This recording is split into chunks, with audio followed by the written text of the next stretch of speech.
अगर ये वीडियो आपको पसंद आए तो लाइक करें और शेयर करना मत भूलिए। सब्सक्राइब करें लक्ष्य टीवी चैनल को और बेल आइकॉन पर क्लिक करना मत भूलिए लेटेस्ट वीडियो सबसे पहले पाने के लिए। बोले महाराज ये तो ऐसे निद्रा देवी में समा गए हैं, कितना ही हिलाओ नहीं उठते, क्या करें? तो ब्रह्मा जी महाराज ने कहा कोई बात नहीं, हम कुछ करते हैं, चलो। दीमक जानते हैं आप लोग? दीमक लकड़ी पर लगता है। तो दीमक को ब्रह्मा जी ने उस समय प्रकट किया और दीमक से कहा जाओ भगवान के धनुष की डोरी को काट दो। अब डोरी बिल्कुल धनुष सीधा होगा, बिल्कुल खड़े हो जाएंगे, जिस पर सिर लगाकर सोए। जैसे ही डोरी को दीमक ने काटा वैसे ही भगवान धनुष इतना कसा हुआ था, जैसे ही सीधा हुआ भगवान की गर्दन उखड़कर सीधे लक्ष्मी जी के गोद में आ गई। तब माता ने घोड़े की गर्दन भगवान के सिर पर लगाई और हयग्रीव अवतार भगवान ने तब धारण किया और हयग्रीव का वध किया। इसीलिए अनावश्यक नहीं हंसना चाहिए। तो महाराज पूछा तुम क्यों हंसी देवी? द्रौपदी ने कहा महाराज आप बुरा तो नहीं मानोगे? बोले बोलो नहीं मानो।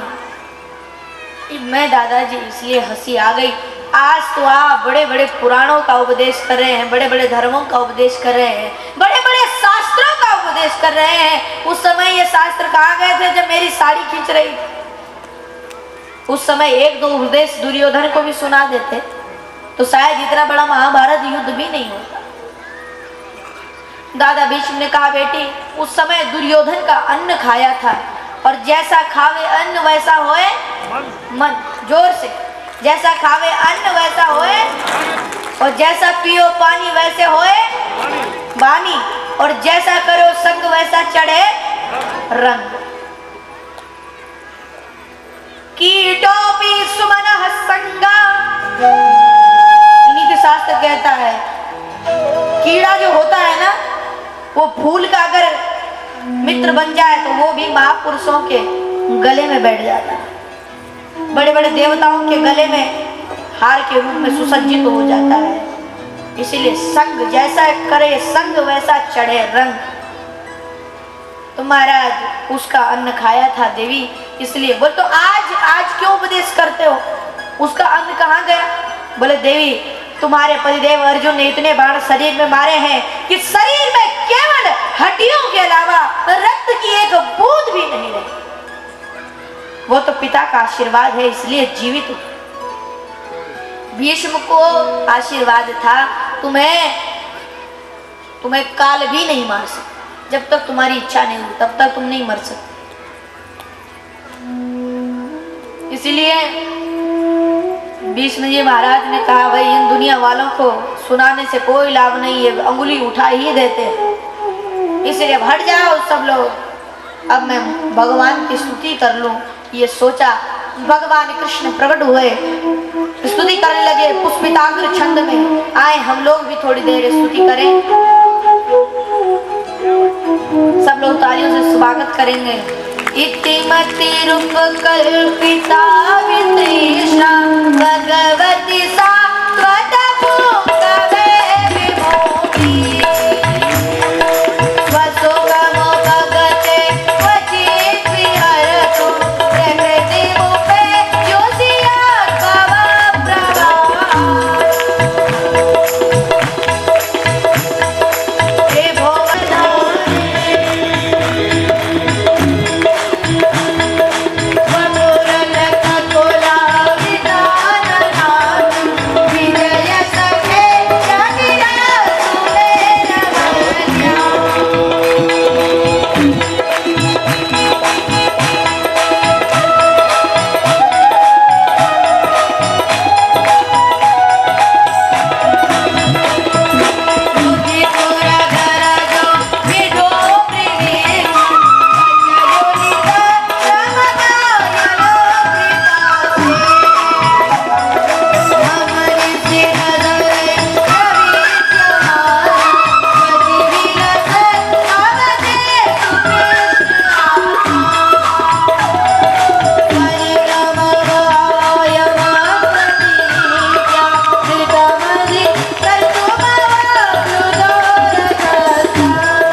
कृष्ण हंसने लगे। महाराज आपका तो विवाह ही नहीं हुआ तो पुत्री? बोले हाँ, मैं अपनी पुत्री का विवाह आज से करना चाहता हूँ। सब देखकर दंग रह गए। तब विष्णु जी ने कहा, किसी मति रूपी बुद्धि रूपी कन्या का विवाह प्रभु मैं आज से करना चाहता हूँ। हम लोगों का बुद्धि का विवाह कई लोगों से हो गया है, पत्नी से हो गया है, पुत्र से हो गया है, पिता से हो गया है, माता से हो गया है।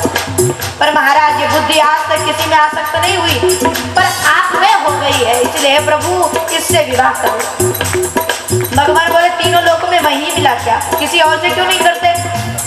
भीष्म जी कहने लगे, त्रिभुवन कमल तमाल वरणम रवि कर मोर वराम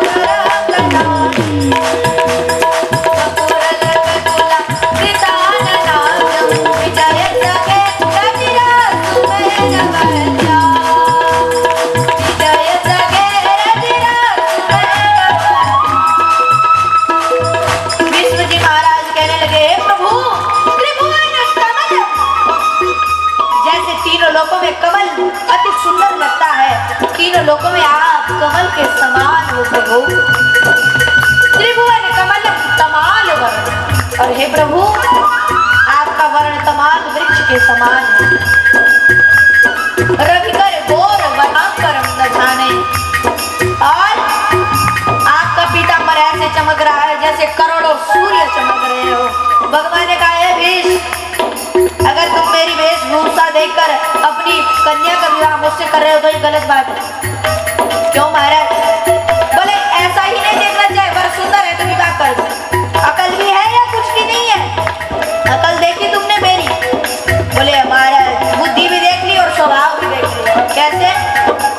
कहने लगे भीष्म जी,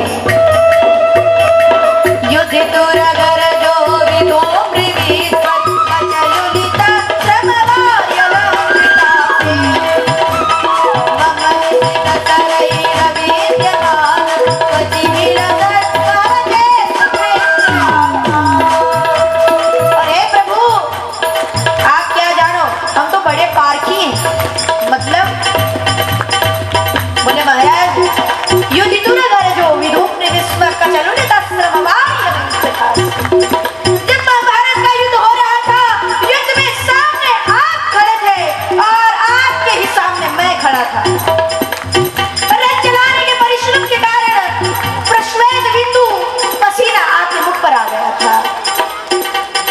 से लथपथ हो गए थे प्रभु।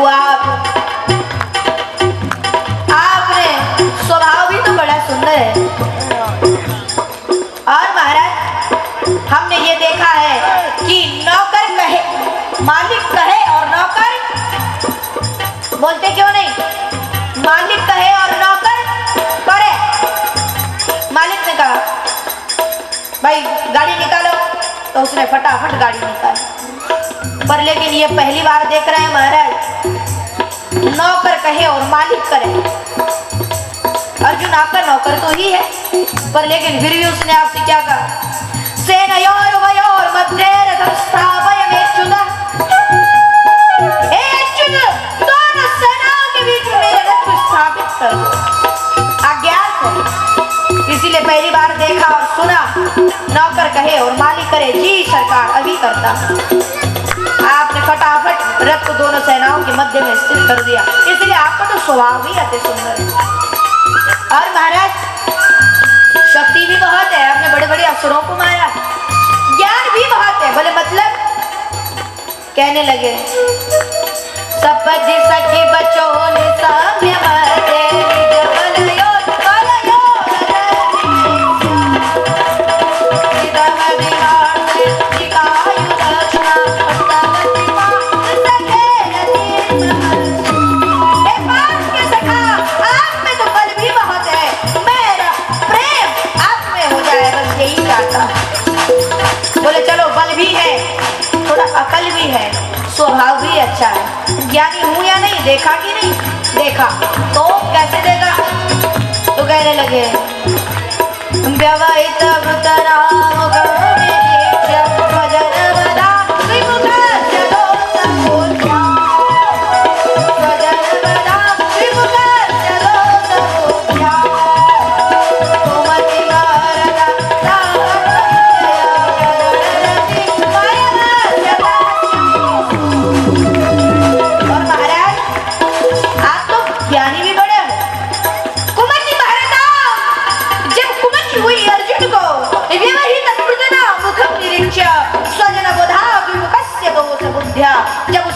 स्वजनों को देखा, धनुष नीचे रख दिया, मैं नहीं लड़ सकता। कुमति हुई अर्जुन को, तब ज्ञान गीता का ज्ञान दिया, और गीता दुग्धम गीतामृतम, कृष्ण ने बचपन में जितना दूध पिया था सब गीता के रूप में बहने लगा। और प्रभु आप तो ज्ञानी भी बड़े हो, सब पुराण का सार सुना दिया अर्जुन को। इसीलिए महाराज मेरा आप में प्रेम हो जावे। बहुत स्तुति करने लगे। भीष्म जी महाराज भगवान की कर रहे हैं, प्रभु आपका तो स्वभाव भी अति सुंदर है। क्यों? आपका स्वभाव भी बहुत अच्छा है प्रभु। भगवान ने कहा कैसे देखा तुमने मेरा स्वभाव अच्छा है या बुरा? बोले महाराज हम ऐसे ही नहीं कहते, हम भी बड़े विज्ञानी हैं, एक बार टेस्ट कर लेते हैं फिर कहते हैं। तो बोले आपको याद होगा प्रभु एक बार आप लेटे हुए थे। बोले वो तो मैं लेटता ही। तो महाराज उस समय दुर्योधन आए और आपके सर के तकिया के बगल में बैठ गए, क्योंकि बोले इस ग्वाले के पैर में कौन बैठे, हम तो राजा हैं, इसलिए सर के बगल में बैठ गए। और उसी समय अर्जुन भी आए। अर्जुन ने कहा हे प्रभु चरणों में निवास दे दो, इसलिए चरणों में बैठ गया और भगवान के चरण दबाने लगा। जैसे ही चरण दबाने लगा कन्हैया की नींद खुल गई। अरे पैर कौन दबा रहा है? तो जब आंखें खुली तो इधर उधर हम पहले नहीं देखते, पहले सामने ही देखते। नजर सामने पड़ी, देखा अर्जुन तुम। दुर्योधन बोला पहले मैं आया हूँ। अच्छा भैया आए हो, कोई बात नहीं। अच्छा आप भी आए हो, आपका भी बहुत बहुत स्वागत, बैठो। तो आप लोग क्यों आए? बोले आपको पता नहीं, न्यूज़पेपर नहीं पढ़ते क्या? महाभारत का युद्ध होने वाला है, सारी दुनिया को पता चल गया और आपको पता ही नहीं। कन्हैया ने कहा चलो कोई बात नहीं, कुछ दिनों से घर पर आया नहीं। तो आप किसकी तरफ होंगे ये बताओ। भगवान बोले भाई देखो तुम दोनों ही मेरे रिश्तेदार हो, अब किधर जाओ? बड़े परेशान हो गए कृष्ण। कृष्ण ने कहा देखो भाई, एक तरफ मेरी सारी सेना जो युद्ध करेगी और एक तरफ मैं युद्ध नहीं करूंगा, लड़ाई नहीं करूंगा। कुछ रथ रुथ चलाना हो, घोड़ा चलवाना हो तो हम चला लेंगे, हम लड़ेंगे नहीं, हाथ में शस्त्र नहीं उठाएंगे। भगवान ने जैसे ये कहा तो अर्जुन ने कहा प्रभु पहले मैं मांग लूं। भगवान ने कहा हाँ मांगो। दुर्योधन बोला तुम कैसे मांग लो कि पहले तो मैं आया हूं, मैं मांगूंगा। अर्जुन ने कहा भाई कोई बात नहीं, मांग लो आप।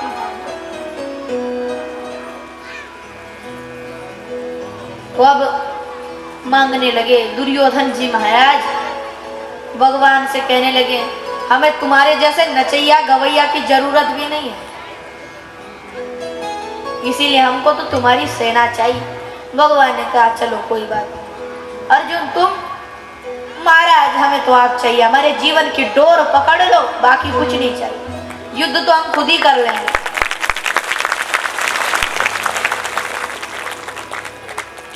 कृष्ण ने कहा भाई देख ले अर्जुन, फिर से सोच ले, तेरे हाथों खट्टी छाछ लग गई और दुर्योधन ले गया ताजा माखन। अर्जुन ने कहा कोई बात नहीं महाराज, जब माखन चोर अपने साथ है तो माखन की क्या कमी हो सकती है। कन्हैया ने कहा तो ठीक है हम तुम्हारे तरफ ही, तुम्हारे फिर भी एक बार बोले आप कुछ नहीं सोचना, आप हमारी तरफ हो। भगवान ने कहा ठीक है। दुर्योधन खूब नाचता हुआ बैंड बाजों के साथ हस्तिनापुर आया। दादा ने कहा भाई गा रहा था हम जीत गए, हम जीत गए। दादा ने पूछा भाई क्यों नाच रहा?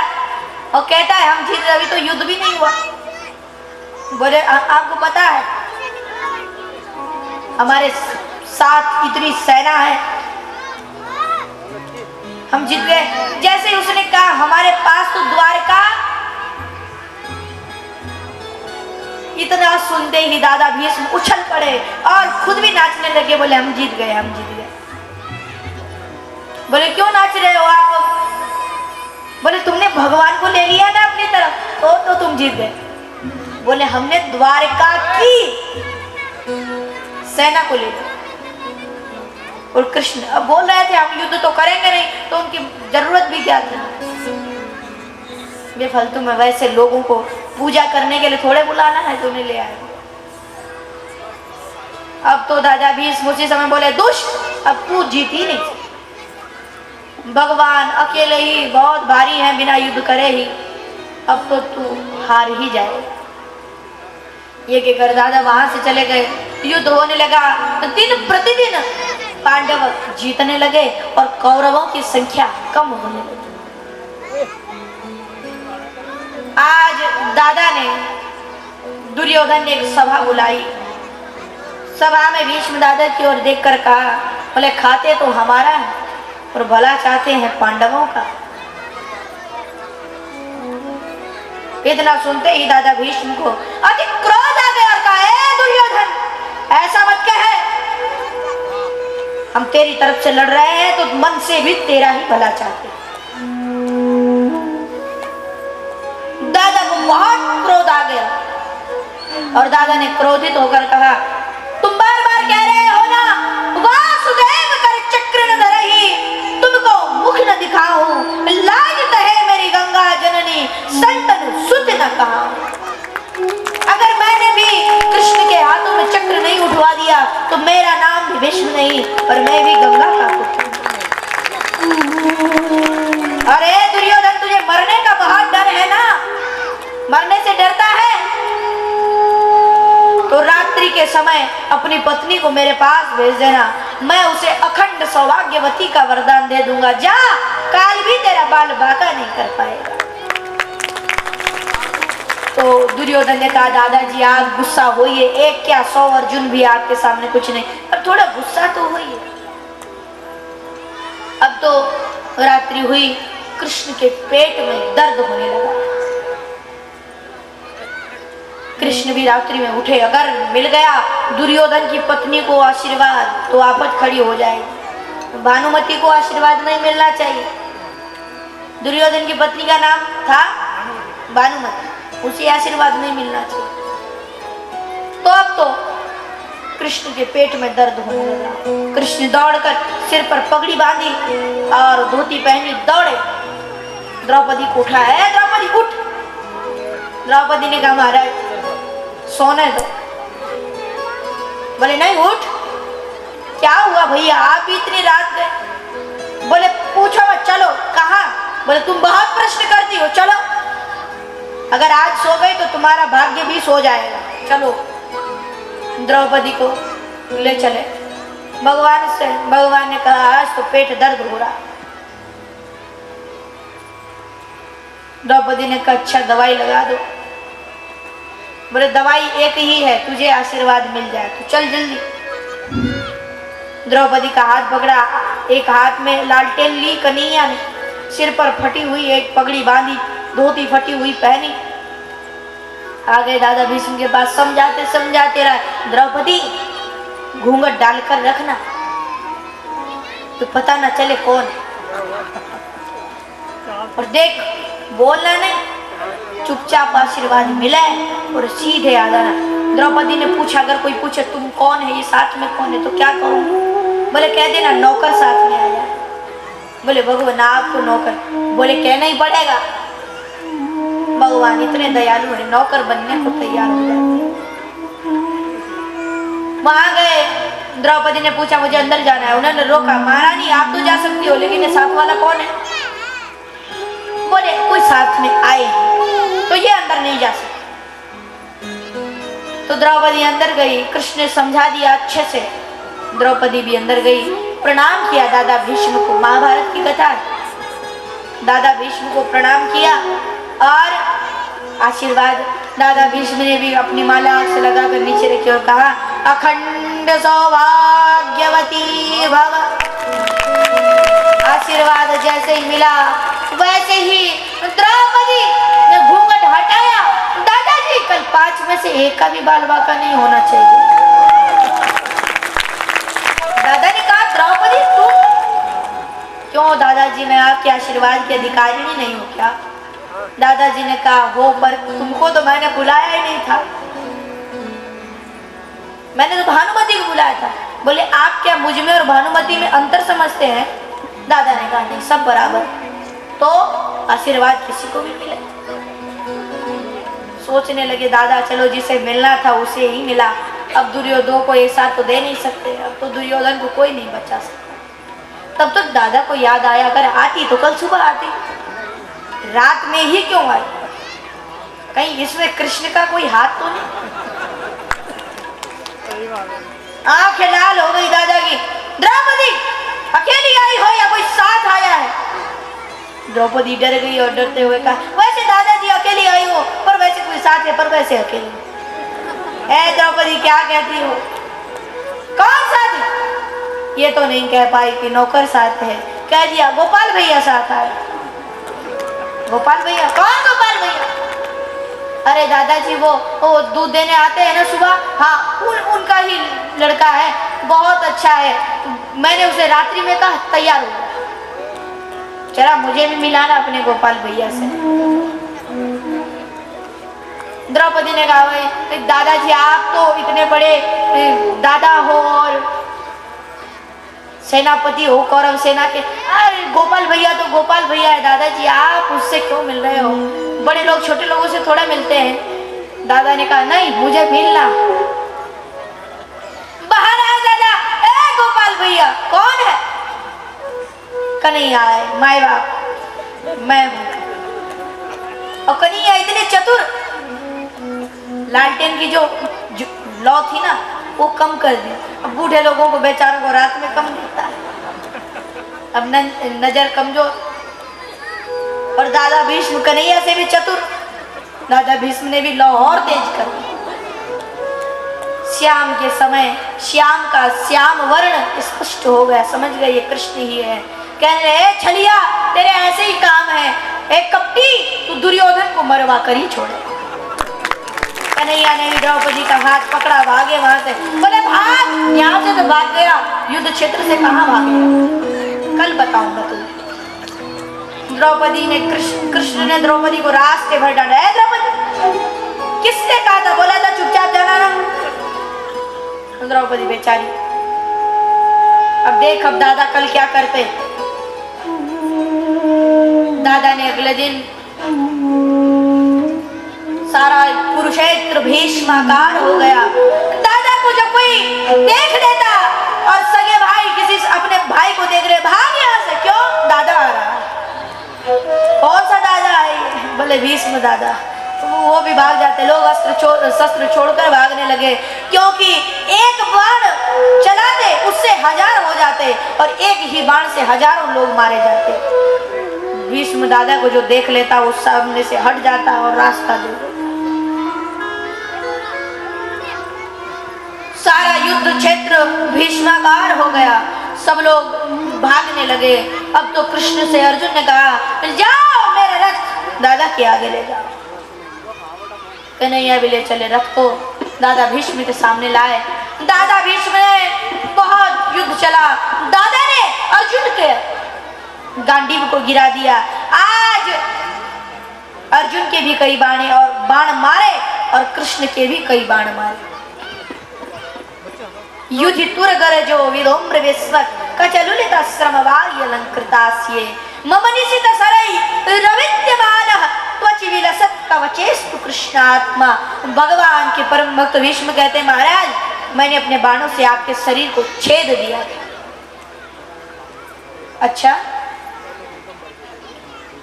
दादा कहते हैं, महाराज मैंने इतने बाण आपके मारे और अर्जुन के भी इतने बाण मारे। मैंने अर्जुन को मारने के लिए जैसे ही अस्त्र उठाया वैसे ही आप अत्यंत क्रोधी हो गए और रथ से भगवान कूदे, जमीन पर आ गए और कुछ हाथ लगा नहीं, केवल हाथ में आ गया रथ का पहिया। कन्हैया उस पहिए को लेकर दौड़े, पहिए को लेकर दौड़ने लगी। पृथ्वी हिलने लगी, डगमगा गई।